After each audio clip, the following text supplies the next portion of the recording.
Assalamualaikum warahmatullahi wabarakatuh. Hello everyone, how are you today?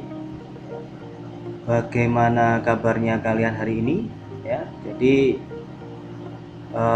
saya berharap semuanya selalu dalam keadaan sehat. Jadi jumpa lagi bersama saya Bapak Nasrul Fardian ya dalam pelajaran bahasa Inggris kali ini.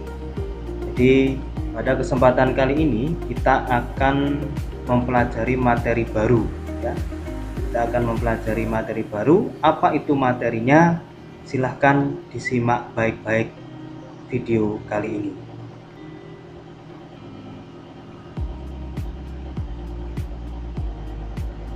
Nah, pada hari ini kita akan mempelajari materi baru, yaitu materi procedure text. Kalian sudah tahu apa itu procedure text? Nah, jadi nanti kita akan membahas satu persatu tentang apa itu procedure text ya hari ini.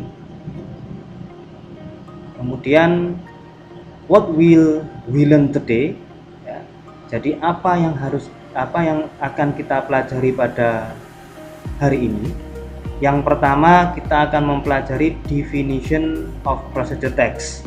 Jadi kita akan mempelajari yang namanya definisi atau pengertian dari procedure text itu sendiri. Yang kedua, the purpose of the procedure text ya. Tujuan daripada procedure text itu sendiri apa saja. Kemudian generic structure of the procedure text, struktur daripada teks prosedur.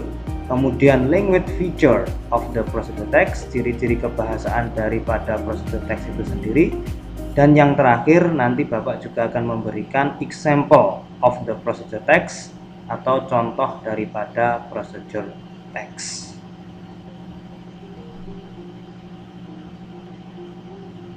Oke, yang pertama kita akan mempelajari apa itu procedure text. Ya, definition of the procedure text.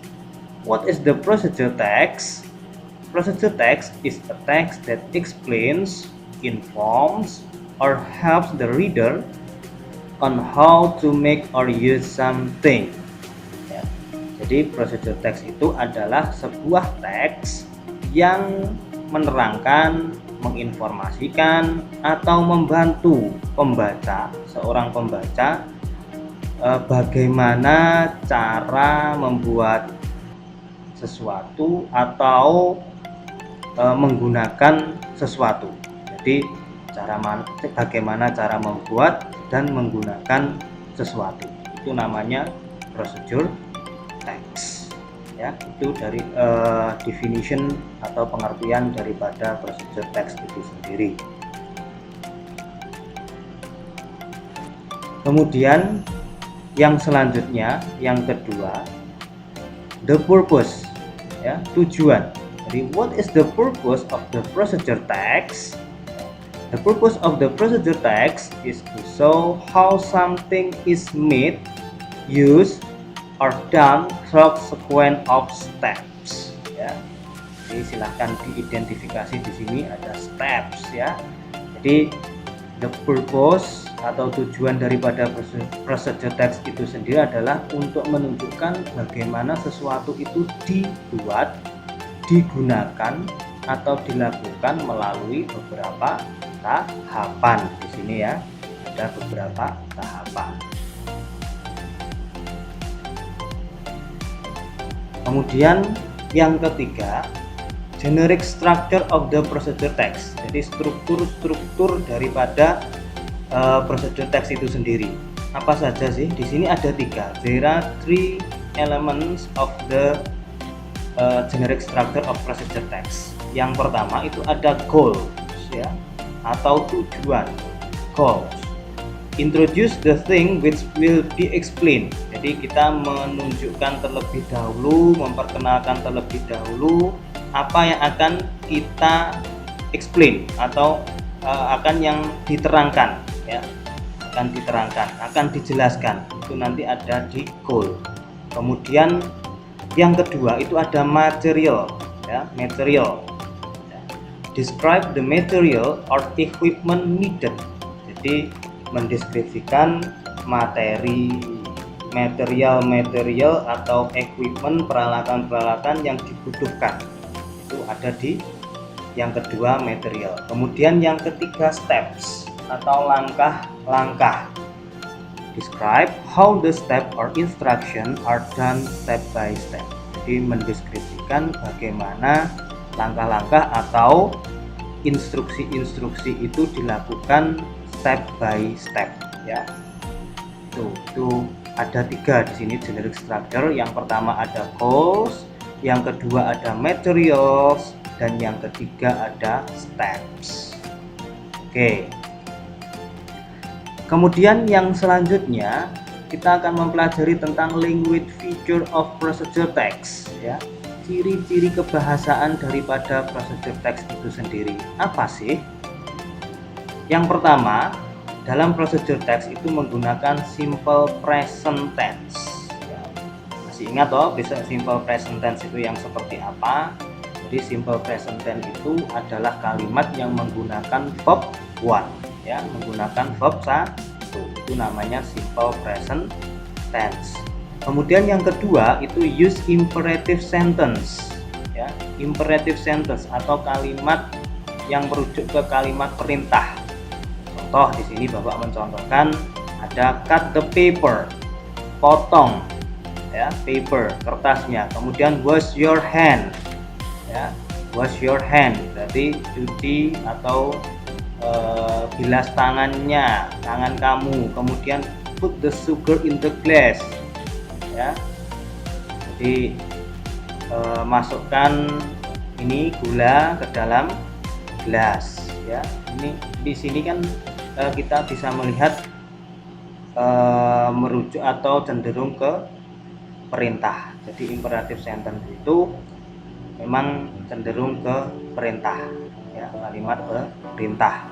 Kemudian yang selanjutnya use connective, ya, use connective, ya, penghubung. Contoh di sini firstly, secondly, then, after that, and finally.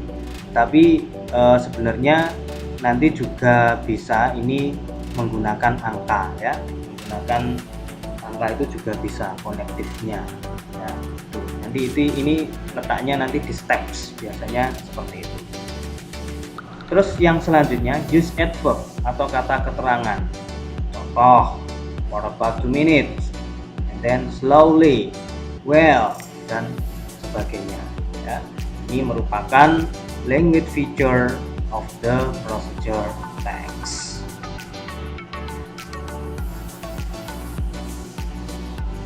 Nah, ini yang terakhir adalah example.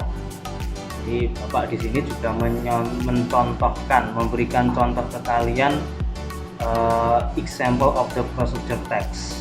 Nah, di sini goals. Nah, tadi kan generic structure-nya yang pertama adalah goals.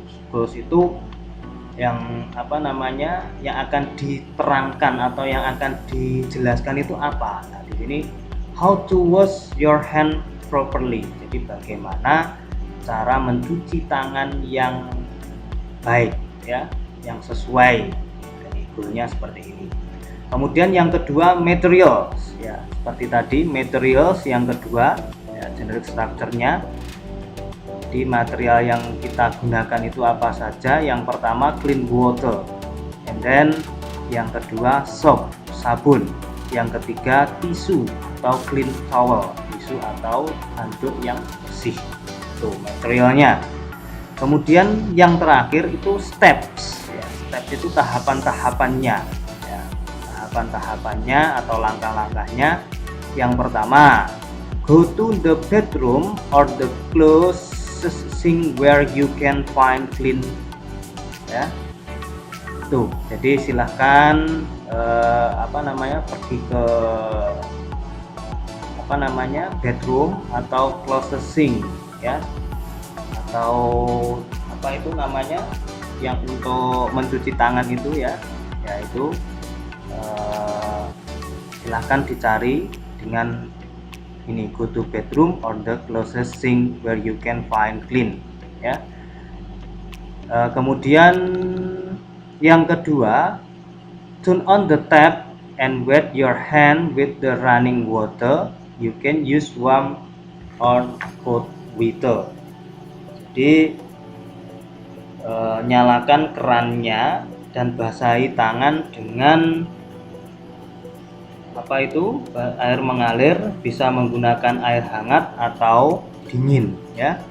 Bisa menggunakan air, you can use warm or cold water, itu ya. Kemudian yang ketiga, turn off the tap and then apply soap and pot of your palms. After that, lather your palms by rubbing them together with the soap. Kemudian matikan keran lalu usapkan sabun pada kedua telapak tangan. Setelah itu, busakan telapak tangan dengan menggosokkannya menggunakan sabun, ya. Dengan menggunakan sabun.